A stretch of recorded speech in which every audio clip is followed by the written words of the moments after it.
50 million years ago. I mean, just try to picture that. That's the moment the Indian subcontinent well, what's basically geological cruising speed just slams into the Eurasian landmass. Right. And that impact, it wasn't just a ripple effect. It fundamentally changed the face of our planet forever. Yeah, it was like the ultimate tectonic slow-motion car crash, wasn't it? Exactly. And what rose from that colossal collision wasn't just the Himalayas, which everyone knows, but this enormous highland, the highest and largest on Earth, the Tibetan Plateau. And up there, in that thin, vast air, a unique world took shape. You had these incredibly isolated valleys, sacred peaks everywhere, and spiritual traditions that developed almost out of necessity, right? In near complete separation. Absolutely. Cut off from so much of the world. Okay, so let's dive into the journey itself. Our mission today is a deep dive, tracing a path across this legendary plateau. We're following the tracks of, ancient caravans, but also modern travelers. And we're blending these extreme geographies, the deep history, the spirituality, it all comes together. Often we're tracing the route of what's now National Highway 318. Which some people call the road to heaven. Quite a name. It earns it, believe me. Yeah. We'll be digging into a really fascinating mix of sources today. We're trying to look beyond just the postcard images to really grasp the mechanics of this incredible place. So things like the origins of the T-Horse Road. Exactly. Yeah. And the, frankly, insane challenge of building roads through that unforgiving permafrost. Plus, the silence surrounding these lost kingdoms.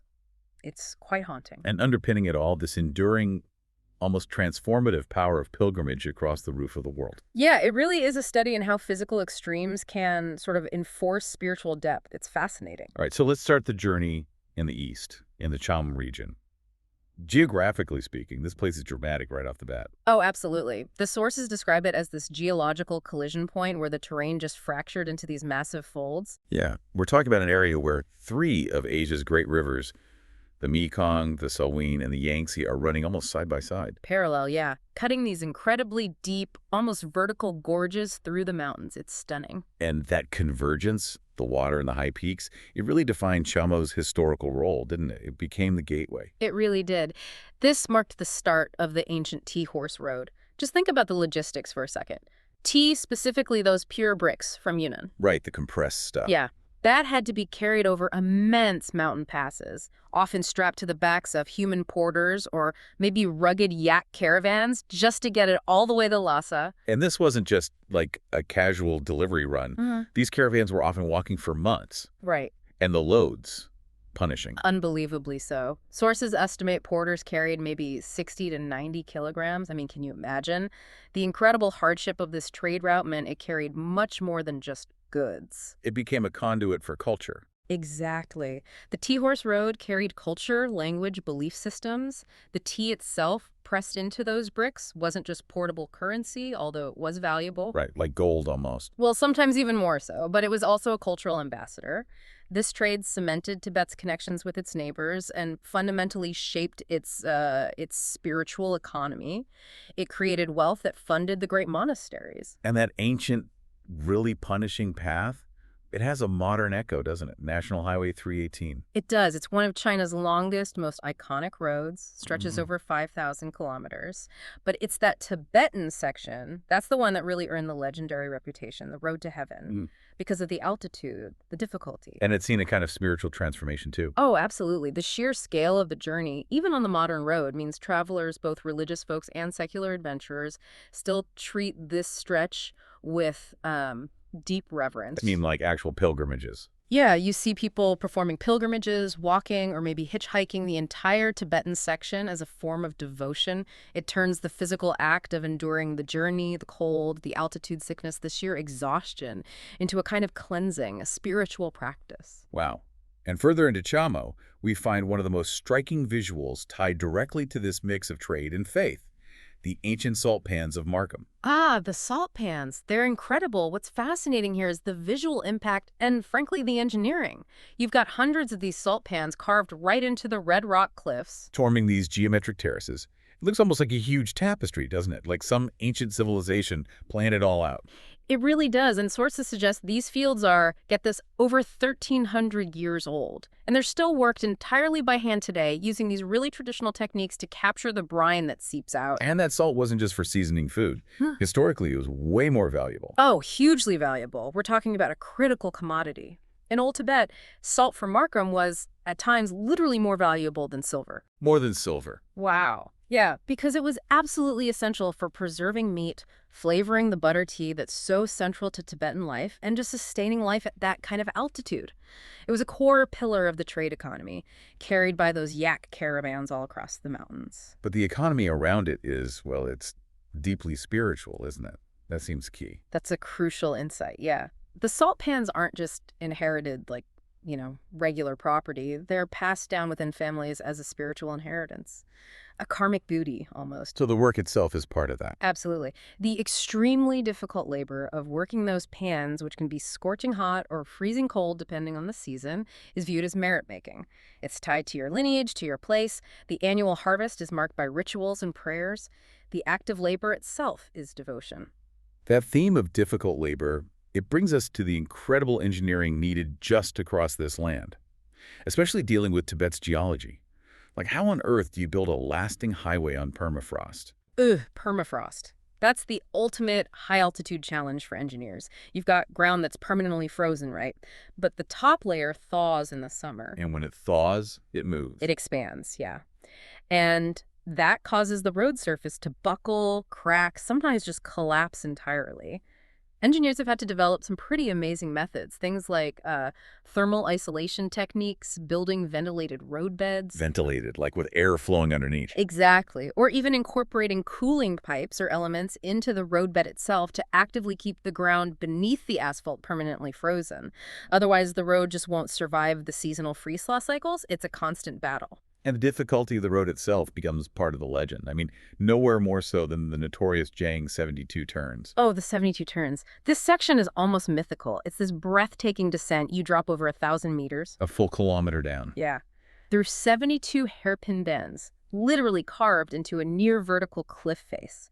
The sources mention the incredibly tight turns, the sheer drops right next to the road, and often a distinct lack of guardrails. That sounds terrifying. It was terrifying for the old tea caravans, perilous for military convoys back in the day, and now modern travelers see conquering those 72 bends as a real test of courage. It's like another path walked to earn karmic merit, And lining these dangerous roads, you find these quiet, almost overlooked guardians. Many stones. They seem to be everywhere in the sources. They really are. These are basically flat rocks or stone slabs carved with Buddhist prayers. You see them placed along the roadside, on high passes, near river crossings, places of transition. They're meant to bless the journey and protect those who pass by. And the most common carving is the Om Mani Padme Hum mantra. That's the one. And it's key to understand, this isn't just words. It's seen as a spiritual vibration. Each syllable represents the purification of a specific human failing pride, jealousy, desire, things like that, leading towards spiritual perfection. So their placement turns the whole roadside into a kind of continuous devotional altar. In a way, yes. It's a constant reminder that the environment itself is saturated with faith, with the sacred. As we move further away from the main highway, we get into the final stage of isolation in this region, the Dingred Mountains. Right. These are jagged, really dramatic peaks. They're this distinct rust color, stained by high concentrations of iron oxide in the rock. And they're sacred locally. Very much so. Locals believe they're the dwelling places of powerful guardian spirits and deities. The landscape here is utterly unforgiving. It demands complete respect. And clinging to those red cliffs, almost impossibly high up, nearly 5,000 meters above sea level, is Zigju Monastery. Sources call it one of the world's highest monasteries. It's incredible, built right into the mountainside with minimal access, but it's isolation. That's the whole point. It's intentional. Absolutely. It serves the specific essential purpose of supporting deep meditation and retreat. The surrounding peaks are dotted with these small, simple hermitages, sometimes just caves or basic stone huts. Where monks and nuns go for solitude. Exactly. They take vows of silence and solitude, often for months, years, sometimes even decades. The setting strips away every possible distraction, no electricity, no outside human contact, really. just the sound of the wind and the profound stillness needed for intense spiritual practice for that ultimate devotion. It's where physical hardship is fully embraced as a tool for transcendence. That's a perfect way to put it. Okay, so leaving those harsh, silent heights of Chamo, we make this dramatic descent into the Ningxi region. And wow, the contrast is immediate, isn't it? Stunning. It really is. It's often called the Switzerland of Tibet, which, gives you a clue about the alpine scenery and the unexpected lushness. It's a critical geographical transition. Why is it so different? Well, it requires a bit of technical understanding, but basically most of the plateau is this high-altitude desert, right? But Ningxi sits much lower in elevation, and crucially, it's directly exposed to the weather systems coming up from the Indian subcontinent. Ah, so it catches the monsoon moisture. Exactly. This unique positioning creates this incredible ecological fusion. The lower elevation funnels warmth and moisture, allowing dense subtropical forests to grow literally right beneath towering alpine ridges. Subtropical forest next to alpine peaks. That sounds wild. It is. It's a vibrancy and a kind of moisture you rarely see anywhere else on the plateau. A complete reversal from the arid, cold deserts we just, metaphorically, traversed. And deep within this lush, fractured terrain lies one of the most extraordinary natural features on the entire planet.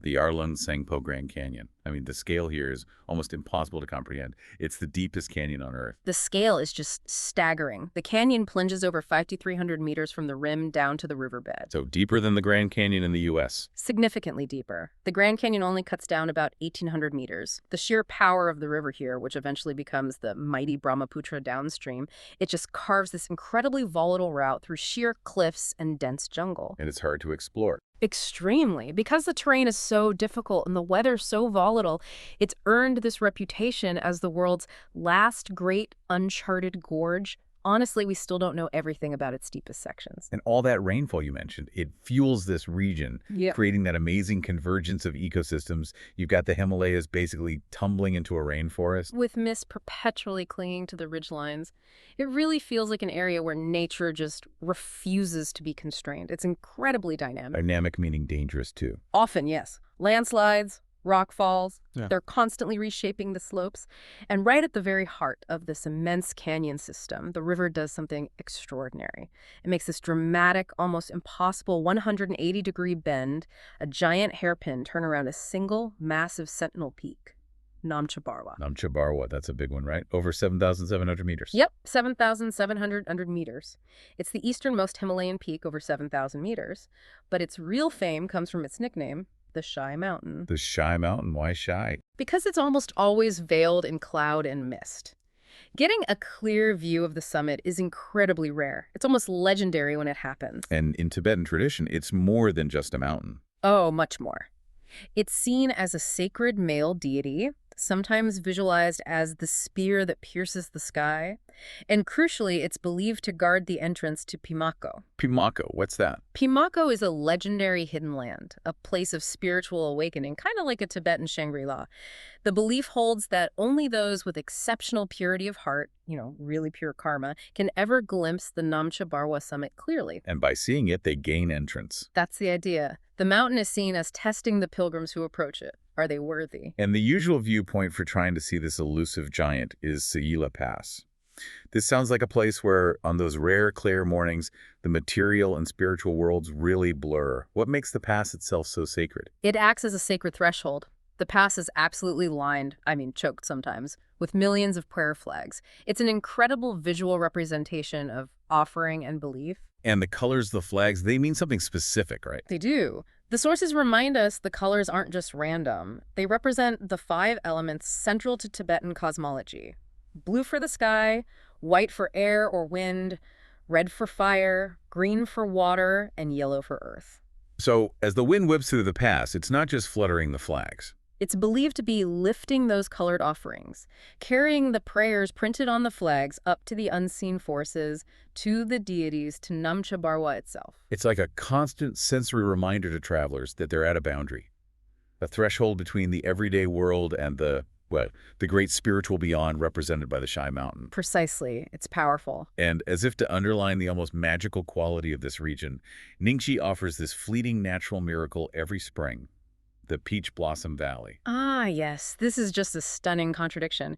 In late March, early April, way before the rest of the high plateau has even thought about shaking off the winter ice, these highland fields just explode with delicate pink and white peach blossoms. Against a backdrop of snow-capped peaks. Exactly. It's this spectacle of subtle, fragile beauty juxtaposed against that harsh, rugged landscape. Sounds like a brief, perfect moment. Like nature just pausing before the intensity of summer really hits. It symbolizes renewal, quiet reverence. For locals, it's a profound annual ritual. It's like a visual confirmation of the cycles of life and rebirth, offering this moment of unexpected softness and color in a land usually dominated by stark altitude and ruggedness. Okay, so we leave the relatively soft heart of Ningxi, and we push west, crossing these vast ancient plateaus.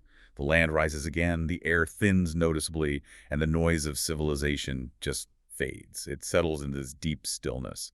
And eventually we reach the Ali region. This is truly the roof of the world. Yeah, Ali sits predominantly over 4,500 meters high. It's a realm of wind-scoured plains, immense distant horizons, and just profound silence. Some call it the third pole's desert. The third pole, like the Arctic and Antarctic. Exactly. The sheer emptiness here is so profound, it feels less like an absence of something and more like a pervasive presence. It almost forces contemplation. There's nothing else to do. And where the horizon finally breaks, the land transforms into something utterly bizarre. The Jada Earth Forest. What is that? It's a geological spectacle, basically a labyrinth of these jagged mudstone spires, shaped over millennia by wind and water erosion. It looks like a vast, forgotten, almost alien city. Spikes of mudstone. How big? Some towers stretch over 40 meters high, and they're twisted and eroded into these fantastic shapes like petrified flames, is how one source described it. Walking through there feels like stepping onto another planet. And local legends. Oh, of course. They hold that these were once ancient palaces, turned to stone by a furious god or some powerful magic. Which makes the next point of interest even more compelling. Yeah. Hidden within these strange cliffs are the actual ruins of the Guga Kingdom. This sounds like one of Tibet's great historical mysteries. It absolutely is. Guga was this mighty Buddhist kingdom flourishing mainly in the 10th and 11th centuries. Its ruins are just staggering. You find staircases carved directly into the sheer cliffs, leading up to hundreds of caves and temples honeycombing the rock face. And the art inside survived. That's the incredible part. You can still see these vivid 1,000-year-old murals and intricate mandalas inside the cave sanctuaries. The colors are still detailed, still vibrant, even after a millennium. It's breathtaking. But the collapse, that's the big mystery, isn't it? Why did a kingdom seemingly so entrenched in this difficult landscape with such spiritual might just vanish? The theories are complex, but the most compelling insights seem to point towards a catastrophic internal conflict, possibly made worse by external invasion later on. So not just conquered from outside. Probably not just that. It seems it wasn't necessarily a swift military defeat. Guga's power was built on a specific religious lineage, right? And some sources suggest that conflicts between the ruling lamas and competing monastic sects gradually drained the kingdom's resources and fractured its political unity. So internal rot first. It looks that way. So when an outside force, possibly the Ladakhis from the west, eventually attacked, this was much later, maybe the 17th century, the kingdom might have already been spiritually and politically hollowed out. Defenseless, essentially. Wow. So the spiritual decline came before the physical destruction. And today, it's just this eerie quiet. History turned to dust, guarded only by wind and stone. Pretty much. Moving beyond the silence of Guga, though, we head toward what is arguably the single greatest point of spiritual magnetism in all of Asia. Mount Kailash. Mount Kailash. Okay, at 6,638 meters, it's not even close to the height of Everest. Nowhere near. But for Tibetan Buddhists, Hindus, Jains, and followers of the ancient Bon religion, that's 4 major faiths, it's regarded as the absolute axis mundi, the center of the entire universe. Its spiritual significance is just immense, and it's amplified by its geographical impact, too. From the slopes of Kailash flow the sources of 4 of Asia's great rivers, the Indus, the Sutlej, the Brahmaputra, and the Karnali. It's like the mountain is the fountainhead, literally breathing hydrological life into half the continent. That's a great way to think about it. And what's truly fascinating, especially today, is the prohibition. In an age where climbers are constantly seeking the next highest, hardest summit, nobody climbs Kailash. Why is that? It's purely out of reverence. Setting foot on its slopes is universally seen as a violation of the sacred, a transgression against the deities and the spiritual purity of the mountain itself. It's not about whether it can be climbed, it's about humility. It shouldn't be. So instead of climbing it, pilgrims perform the Kora, the ritual circumambulation. This is a 52-kilometer walk around the base, which is considered intensely sacred in itself. The Kora is the central devotional act here, and the difficulty is immense. It crosses 3 high-altitude passes, often over 5,000 meters, and takes most healthy pilgrims about 3 days to complete. And the belief attached to it. The belief is that completing one Kora cleanses the sins of an entire lifetime. And if you complete the Kora 108 times... There's that number again, 108. Right, the sacred number symbolizing spiritual completion. Well, completing it 108 times is said to guarantee immediate enlightenment. And you actually see pilgrims performing this walk using full-body prostrations. That just sounds like an act of incredible physical suffering. It is, but it's seen as transformative suffering. They literally measure the entire 52-kilometer journey with their physical bodies. Laying down flat, marking the spot their hands reached, standing up, walking to that mark, and laying down again. Over and over. For 52 kilometers. For 52 kilometers. This isn't just walking. It's an absolute radical commitment of physical endurance. It transforms every single inch of that path into a prayer, a complete submission to karmic purification. Wow. And just south of Kailash lies its divine counterpart, Lake Manasarovar. This is considered the most sacred lake in Asia, a mirror to the divine. The mythology surrounding it is beautiful. Hindu belief states that the god Brahma first imagined this lake in his mind, meditated upon its perfection before it ever existed physically. So it was conceived in divinity first. Exactly, and the belief is that to simply touch its waters, or especially to bathe in them, washes away the karma of countless lifetimes. It's incredibly pure. The sources mention the Sagadawa full moon being particularly important here. What happens then? During the Sagadawa festival, usually in late spring or early summer, commemorating the Buddha's birth, enlightenment, and death, it's believed that deities actually descend from the heavens to bathe in the lake. Seriously. Deities bathing. That's the belief. It blesses the water and everyone who comes near during that auspicious time. The pilgrimage here, compared to the Kailash Kora, feels less about punishing endurance and more about finding inner stillness and purity, reflected in the lake's perfect, crystalline waters. Okay, leaving the sacred silence of Ali behind, we head into the sheer vastness of Nachu and the Chungtang Plateau. Here, the land feels stripped right down to its absolute essence. Just wind, cold, and seemingly infinite space. This is the realm of the nomads. It really is. This is a land of utter exposure, mostly high above 5,000 meters, where the temperatures are just brutal. The sources often mention this phenomenon of experiencing 4 seasons in one day. 4 seasons in a day. How? Well, you could start the morning with bright sunshine, then suddenly get hit by hail, then it transitions to snow, and by afternoon you've got howling high winds, all within just a few hours. The weather is incredibly changeable and harsh. And that exposure leads us to the Changtang no man's land, this massive, incredibly remote wilderness. Spans over 600,000 square kilometers. That's huge. It's enormous, and human life is nearly impossible there for permanent settlement.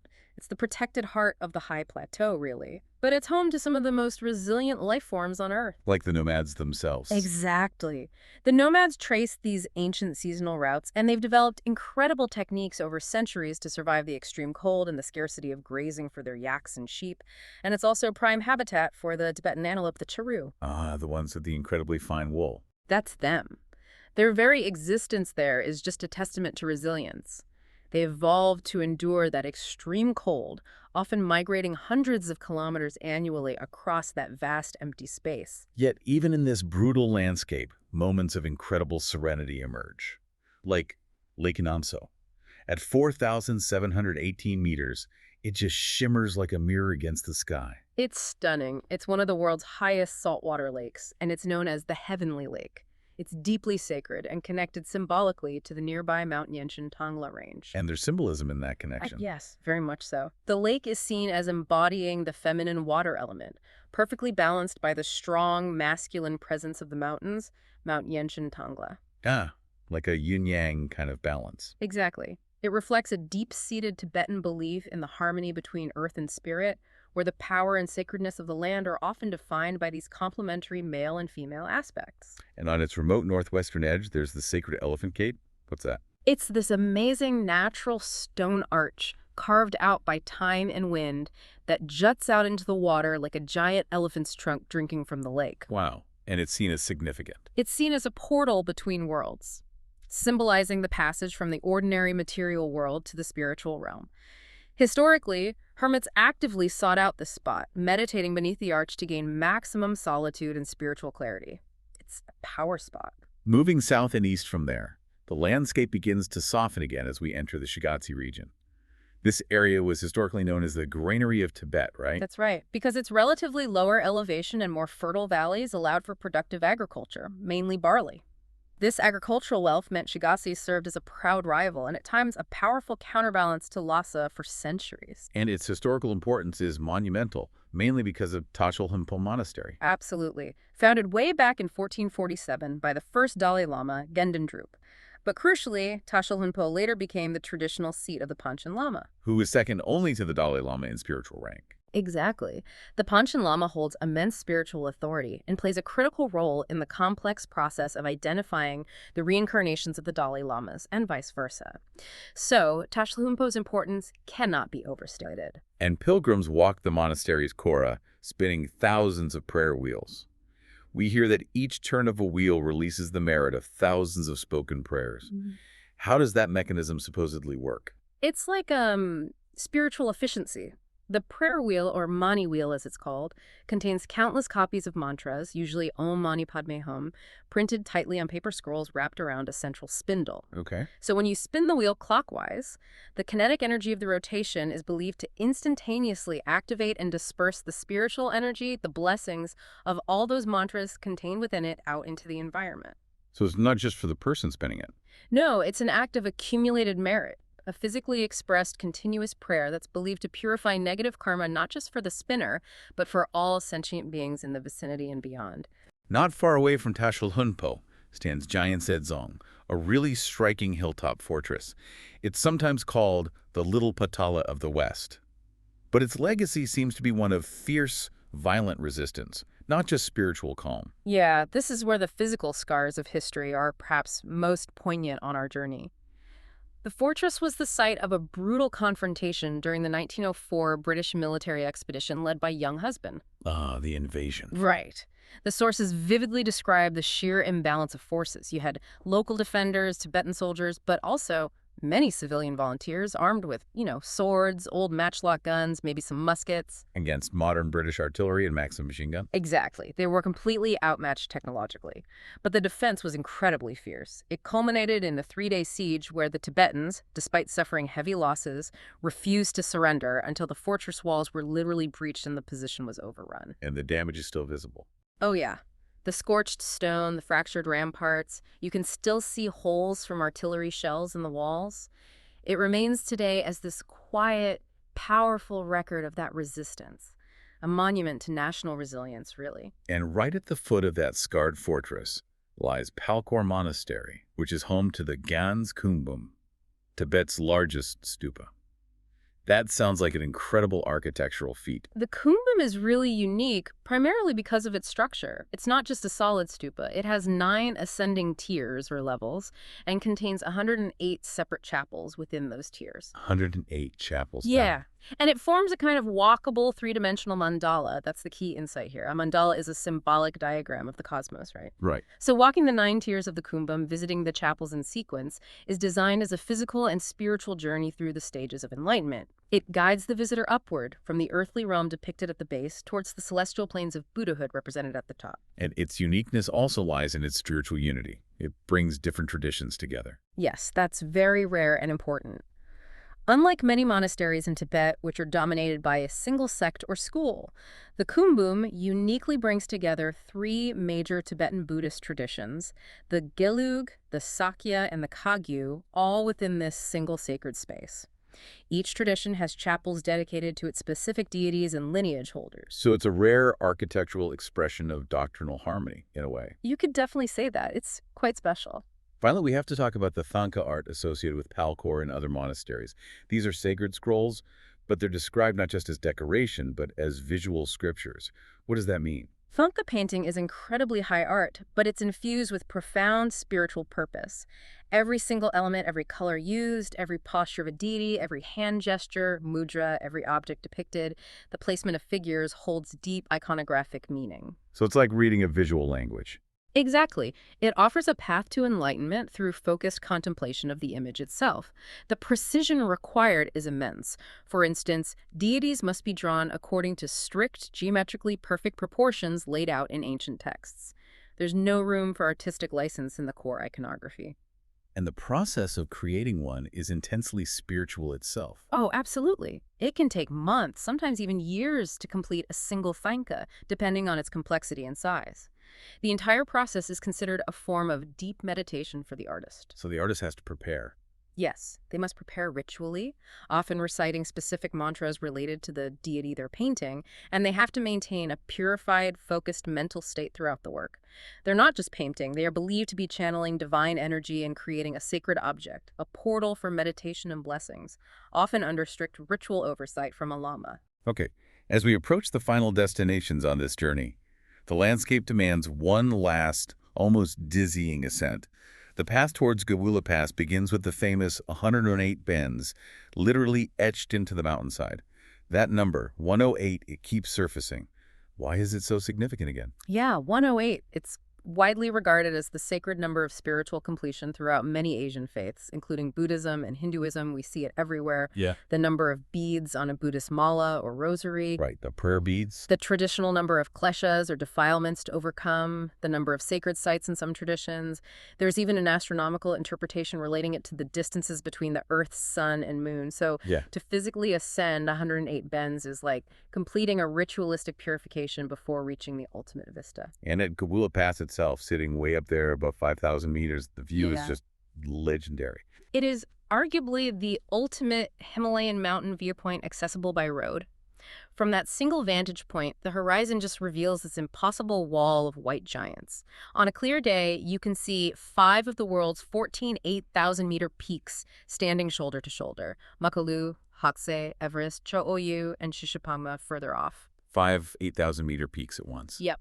With the road you just climbed unspooling behind you like this tiny silver thread leading all the way back down from the lowlands, it puts everything in perspective. From that incredible pass, we descend towards Chomolungma, the Tibetan name for Mount Everest. We arrive at Rongbuk Base Camp, this stark, high-altitude plateau where the mountain finally reveals her true, overwhelming scale, rising over 8,800 meters into the stratosphere. And the Tibetan name Chomolungma means goddess mother of the world.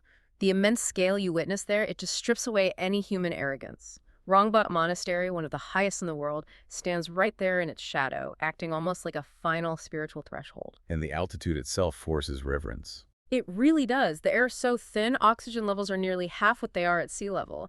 It forces everyone who arrives, pilgrims, trekkers, climbers, to just stand in silent, respectful awe. You can't help it. But Tibetan civilization didn't actually begin under Everest. Its cradle was far to the east, in the Shannon region, sometimes called the Yarlung Valley. And here we find Youtubegrrowth Palace. Ah, Youtubegrrowth. It's said to be Tibet's very first building, maybe more legend than fact, but symbolically crucial. Supposedly erected for the legendary first king of Tibet, Nyantri Tsenpo, who descended from the heavens. So it marks a turning point. Exactly. It marks the historical shift, or at least the mythological one, from ancient, possibly nomadic, shamanistic kingship towards a settled civilization, and eventually the profound embrace of Buddhism that came centuries later. This valley is seen as the bedrock of Tibetan identity. And this region also saw that critical cultural milestone, the actual creation of the Tibetan script. Yes, this happened around the 7th century CE under the great Dharma king Songtsen Gampo. And importantly, the script was specifically engineered not initially for everyday record-keeping or comic speech, but primarily to translate the sacred Buddhist scriptures accurately from Sanskrit into Tibetan. So the language was built around the religion. In many ways, yes. This strategic decision defined Tibetan culture forever. It ensured that the imported faith of Buddhism could be fully absorbed, studied, and understood natively, forming the intellectual and spiritual core of the kingdom for over a millennium.